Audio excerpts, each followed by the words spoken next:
তুরস্কের মদতে ভারতীয় ভূখণ্ড নিয়ে গ্রেটার বাংলাদেশ মানচিত্র তৈরি করেছে ইসলামিক একটি সংগঠন। ভারতীয় পার্লামেন্ট লোকসভায় দাঁড়িয়ে এরদোয়ানের দেশটির বিরুদ্ধে এমন বিস্ফোরক মন্তব্য করেছেন পররাষ্ট্রমন্ত্রী এস জয়শঙ্কর। শুধু তাই নয়, এই মানচিত্রটি ঢাকা বিশ্ববিদ্যালয়ে একটি প্রদর্শনীতেও দেখানো হয়েছে বলেও জানিয়েছেন তিনি।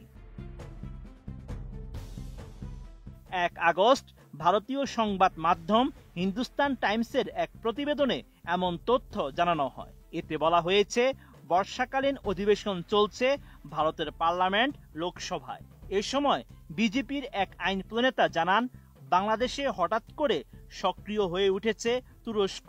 আঙ্কারার একটি এনজিও সমর্থিত ইসলামিক সংগঠন সক্রিয় হয়ে উঠেছে ঢাকায়। এই সংগঠনের নাম সালতানাত-ই-বাংলা।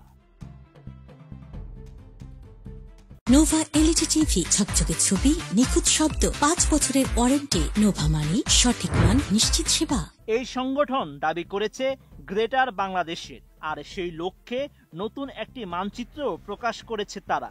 সেই মানচিত্রে দাবি করা হয়েছে, মায়ানমারের আরাকান রাজ্য, ভারতের বিহার, ঝাড়খণ্ড, উড়িষ্যা এবং গোটা 7 সিস্টার্সকে বাংলাদেশের অংশ হিসেবে উল্লেখ করা হয়েছে। এ বিষয়ে দৃষ্টি আকর্ষণ করছি ভারতের পররাষ্ট্রমন্ত্রী এস জয়শঙ্করের।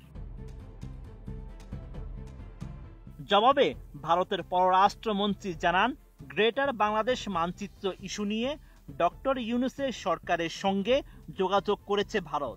সরকারি ফ্যাক্ট চেকার প্ল্যাটফর্ম বাংলা ফ্যাক্টের বরাত দিয়ে বাংলাদেশের সরকার নয়াদিল্লিকে জানায়, 2025 সালের 14 এপ্রিল পহেলা বৈশাখ উপলক্ষে ঢাকা বিশ্ববিদ্যালয় ক্যাম্পাসে একটি ইতিহাস সম্পর্কিত প্রদর্শনীর আয়োজন করা হয়েছিল। সেখানে মধ্যযুগের বাংলার একটি মানচিত্র প্রদর্শন করা হয়েছিল।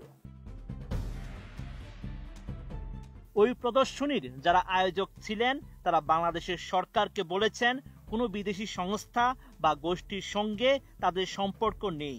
বাংলাদেশের সরকারের পক্ষ থেকে আরো বলা হয়েছে, সালতানাত-ই-বাংলা নামের কোনো সংগঠন বা গোষ্ঠীর অস্তিত্ব বাংলাদেশে নেই। জয়শঙ্কর আরো জানান, জাতীয় স্বার্থ সংক্রান্ত বিষয়গুলোতে বাংলাদেশের প্রতি বিশেষভাবে মনোযোগী মোদী সরকার। ভারতের অভ্যন্তরীণ নিরাপত্তা সংক্রান্ত বিভিন্ন ইস্যুতে বাংলাদেশের উপর নিবিড় নজর রাখছে মোদী সরকার। এছাড়া অভ্যন্তরীণ নিরাপত্তাকে সর্বোচ্চ গুরুত্ব দিয়ে সামনে এগোচ্ছে নয়াদিল্লি। Sheikh Farid, ATN news.